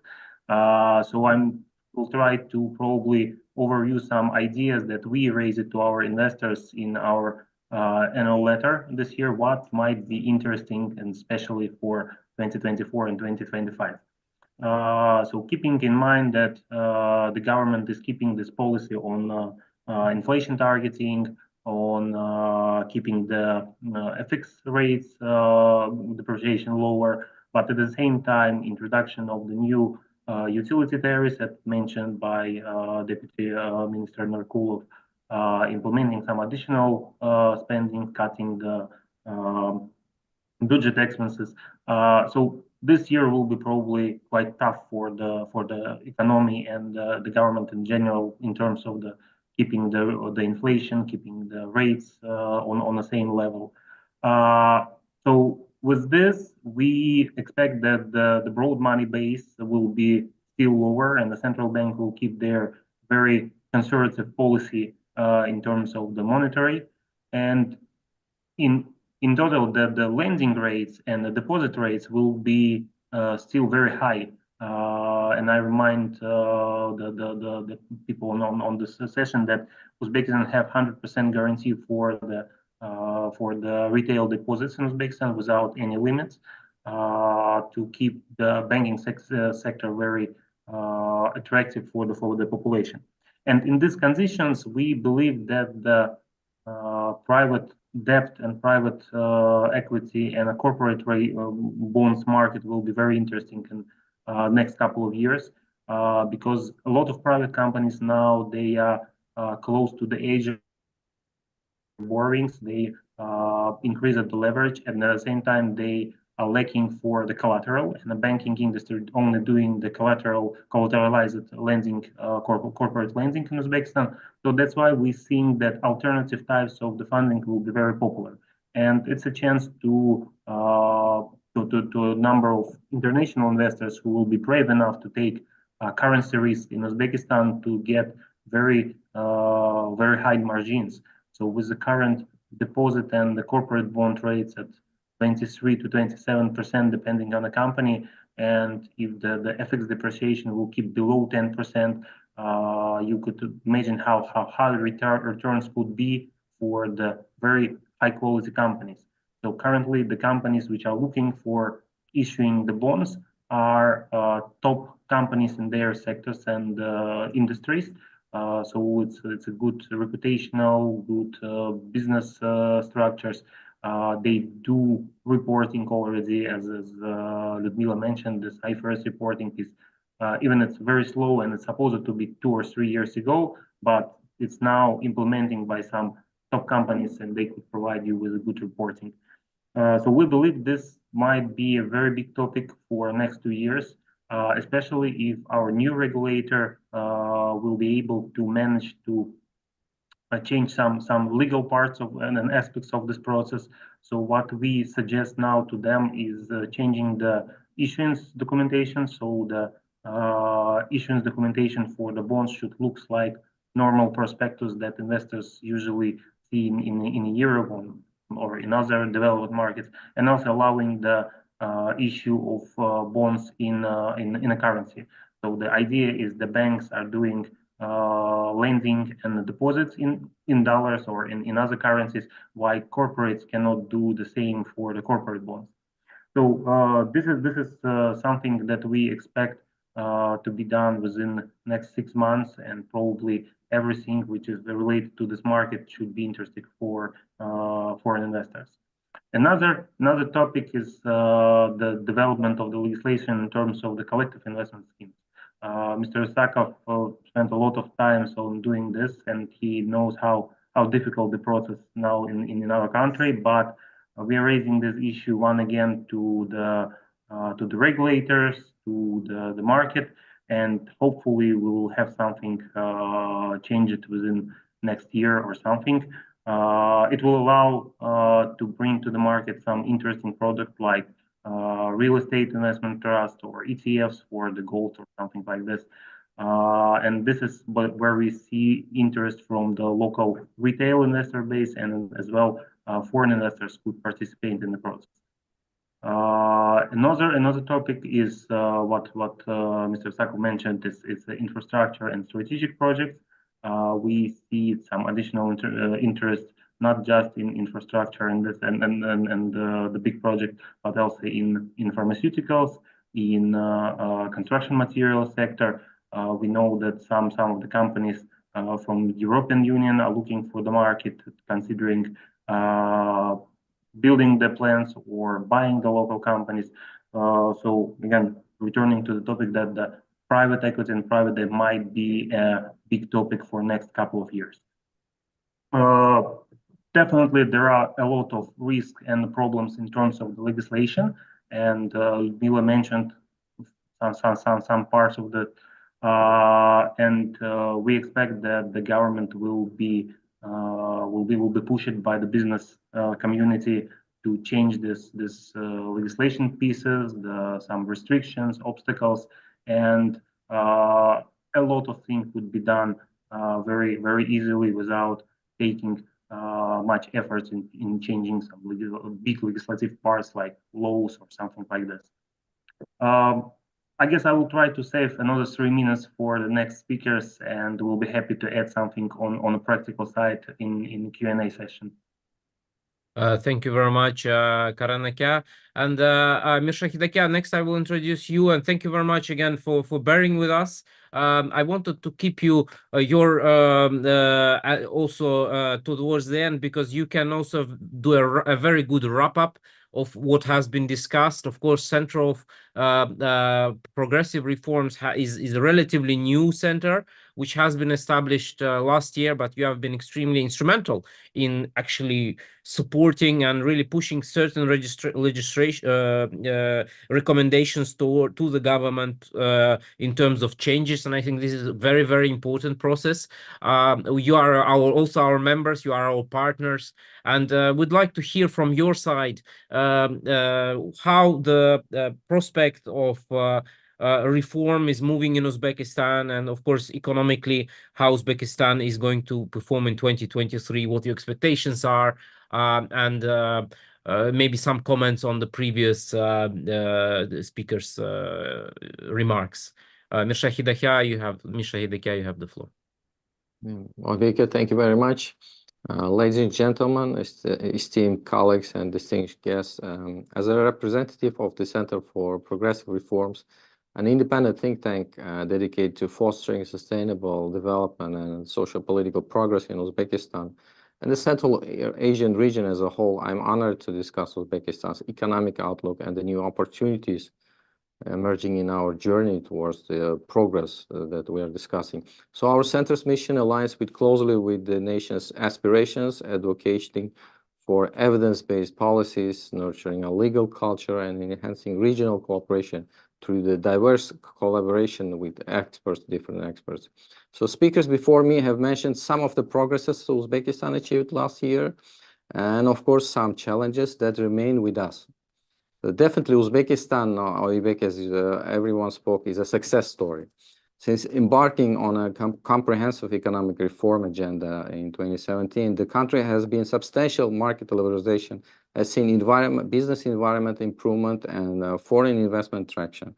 These efforts have led to an increase in GDP growth, a reduction in regulatory barriers for businesses, and infrastructure modernization. These achievements have strengthened Uzbekistan's economic resilience and paved the way to develop a competitive and open economy that we're discussing now. In this speech, I'd like to talk about the challenges Uzbekistan is facing, which might be considered actually as an opportunity for European public and private entities for intervention in a good sense of this word. So first, I want to mention energy. I believe that this is one of the main culprits holding economies' rapid economic development. from becoming a next economic tiger. Large, unsustainable subsidies, outdated infrastructure, and huge energy losses. All these are due to ineffective management and underdeveloped energy market and vague regulations that prevent participation of new players. The government decision to increase tariffs almost to 100% starting from this year is expected to reduce budget expenses by about 2 billion annually.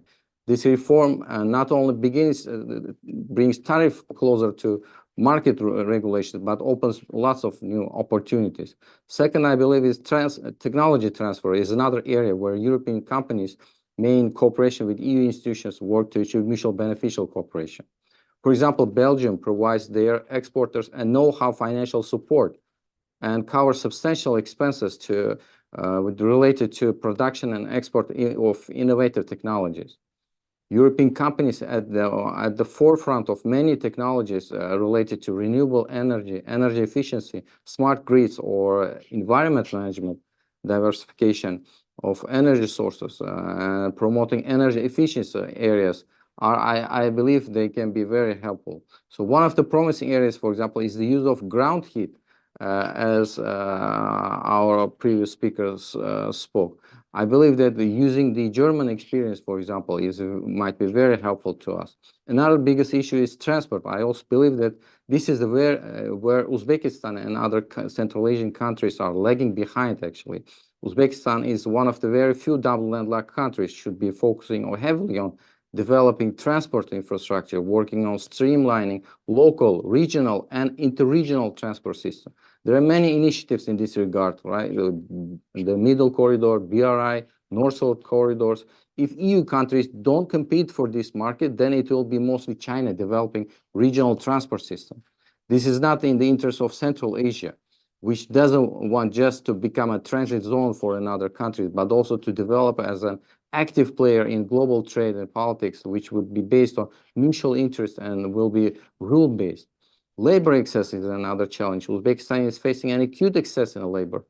Millions of our people were working in Russia until recently. After the Russian invasion of Ukraine, the conditions for workers there became unbearable. So since Uzbekistan cannot create that many jobs, many are forced to move to other countries, resulting in, unfortunately, illegal migration. The EU countries are facing a huge shortage on the other hand. So we believe that the EU and Uzbekistan can work together on maybe developing of skills so that they meet European standards and work legally in European countries. So Uzbekistan aims to become an upper middle income country by 2030 through accelerated job creation, reduction of poverty by half, fostering dynamic private sector, of course, by reallocating resources to more productive and sustainable uses. I believe EU has one of the best experiences in this regard as well and can offer its expertise. Mining is another promising sector. Tashkent has placed significant effort in developing the mining sector. So Uzbekistan, known for its rich deposits and gold and uranium and copper and other minerals, has made strides in attracting foreign investment. The government's efforts to create a more favorable investment climate for the exploration and development of natural resources underscores the sector's potential for a major driver of economic growth. So another challenge, of course, is geopolitics. In these miles of geopolitical volatility, Uzbekistan is positioning itself as a pivotal force in the expansion of Eurasian supply chain, underscored by its development of critical transport routes like Turkmenistan, Uzbekistan, Iran, China, Kyrgyzstan, Uzbekistan railways. These efforts only facilitate trade and not just trade, but also promote regional connectivity and cooperation. And they coincide with the different European Union's initiatives like Global Gateway. I believe that Uzbekistan and Kazakhstan should be encouraged more to spread the efforts towards the unified Central Asia and contributing actively to global economic and political landscapes. In closing, I express my gratitude for all the participants for organizing this event. I believe that Center for Progressive Reforms can be helpful in promoting different agendas, different interests, and shared values. And everyone spoke now that Uzbekistan is a success story. Speakers talked fondly about economic opportunities. We believe in the idea that Central Asia in the nearest future will become I believe a new area where it will be actively playing in global trade, in global economy, and on global politics as well. Because what we are seeing nowadays in the north, for example, happening around Ukraine, things in the south are also not very promising. So there are many issues the European Union is facing, and China with the US rivalry as well. So we believe that in all these conditions, not very much favorable conditions, I believe Central Asia has a unique historic opportunity to become one of the biggest major players in Eurasian continent. And I invite all the European companies and private and public institutions also to actively invest in this region so that we will have mutual interest and we'll be promoting mutual interest together. Oybek, thank you very much for this opportunity again. Thank you very much, Mir Shahidek. Indeed. So our cooperation with you also has been important. We have held several events, and your remarks on overall, I think, practical aspects of how things can improve between EU, they resonate in the actual policy of the European Union as well. And indeed, so in terms of highlighting the right aspects where the European companies can do more, should do more. And one of the things that I want to briefly mention is that we see more and more from Euro-Uz side, European companies take advantage of the financing instruments offered by the national export credit agencies. We have German, French, and Italian, which have been traditionally more active, but finally this year, hopefully we'll see also the Belgian credit agency support some of the projects in Uzbekistan, and Polish ones as well. Very often addressing European companies, I want to say miss, and the credit agencies don't always communicate those opportunities that are available to the European companies on a national level. And I do urge, especially the exporters, to consider contacting and reviewing. We have Polish banks who are seeking partners within their country to fund export opportunities into Uzbekistan, and sometimes they are not able to find. And we get those kind of questions as well. This is very much underexplored opportunities, I think, where European companies across the region should be able to look at. We have received one question which has been already answered, so I suggest we let our speakers answer a few questions. I'd like to thank everyone for again bearing with us. We've run over our time, but incredibly we have still over LinkedIn.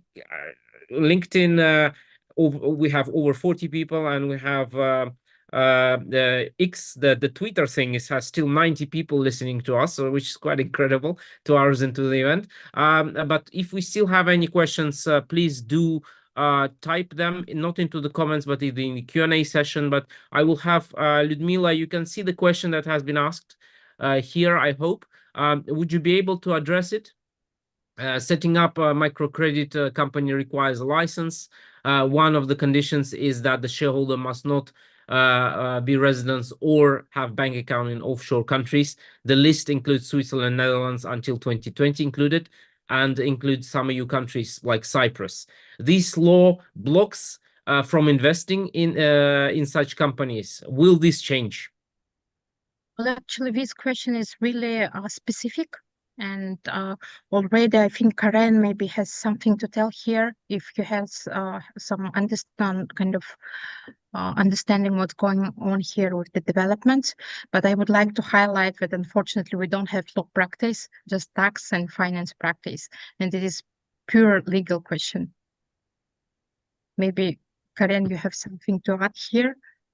Yeah, thank you, Ludmila. That's definitely a huge problem for many years. This regulation introduced since 2008, and mostly was provided by the security services to control the currency operation. And the list includes 80-something jurisdictions, including as mentioned, all the countries which are in a white list by EU, by all the organization.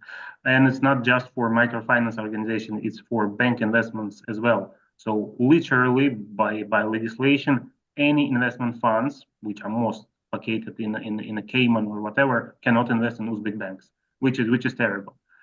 We addressed this to more or less everyone in the government. Last time we spoke with our new regulator, they said that they see opportunity to change this. They probably will start with changing the list and excluding some major jurisdictions from the list at least, because to cancel the document it will be difficult. So by the end of the year, maybe something will change, but everyone understands that this is the problem, and we are trying to do something to change it. But again, it's a bit slow process, operating with the securities, with the tax administration. So yeah, but we're aware of the problem. Thank you very much, Karanaka. So we have one more question here to the Uzbeks about the Tashkent International Financial Center. So right now the idea is creating of this center is being discussed in the form of legal enclave. Very interested in your opinion whether such a center has prospects in Uzbekistan, especially in the context of attracting foreign investments and development as well, and of the capital market. And I would just add to that, maybe there is a concept of Tashkent International Commercial Court, TICC, which has been discussed. There is a working group working since last year. Adilbek Aka, I see you're raising the hand, so maybe you can answer on the Tashkent International Financial Center, and then if anybody can also speak on the TICC, Tashkent International Commercial Court prospects, that would be great. Thank you. Adilbek Aka. Thank you so much. I would like to draw the attention to some of the other international financial centers opened, specifically Astana International Financial Center, which is working at the moment, and that gives us a lot of, let's say, parallels. We can draw a lot of parallels in terms of how Astana International Financial Center is working and what it could look like in Uzbekistan's case, and the effort that needs to be placed as well. So my personal opinion is that, of course, there's no black and white answer here. Does it work? It doesn't work. I think the most important thing is that what is the result and what is the effort that is put to make it work. Right now, the regulator is working on law on capital markets, which will unlock a lot of potential to develop the capital markets. This is very, very important in terms of the regulatory framework, new instruments, innovative instruments, and many other things will be unlocked once this capital markets law is fully implemented. Is first of all, it needs to go through the agreement, the process of agreeing with other stakeholders, and then going through the parliament and goes into the law as you know the procedure. So short answer here is that my view, we should be placing all our efforts to the development of what we already have, the capital markets law, the instruments, the capital market, the ecosystem that which is consisting of the stock exchange, capital market participants, liquidity providers, and enforcing the existing law. The lack of law is not an issue in Uzbekistan. It's the enforcement or lack of enforcement, or perhaps in some ways not necessarily working in the practice. So rule of law is potentially a problem that may unlock a lot of potential. For instance, protecting minority interests or other types of important, protection measures for the investors, which are far more important to develop the capital markets than just creating an enclave of with English law, English lawyers, another regulator, another jurisdiction, in my opinion. So we should focus on what we have. Just to close off, I always think that substance should always be over the form, right? We should always think that if we create international financial center, it doesn't mean that it doesn't mean that corporates and banks and other, instruments, financial instruments, will be non-Uzbek, right? So it could be regional, it could be international, but I highly doubt that, Apples and Facebooks and other, let's say, corporates will list their equities or other types of financial instruments in Tashkent or any other smaller international financial centers. So all in all, the substance will always be Uzbek companies and Uzbek banks.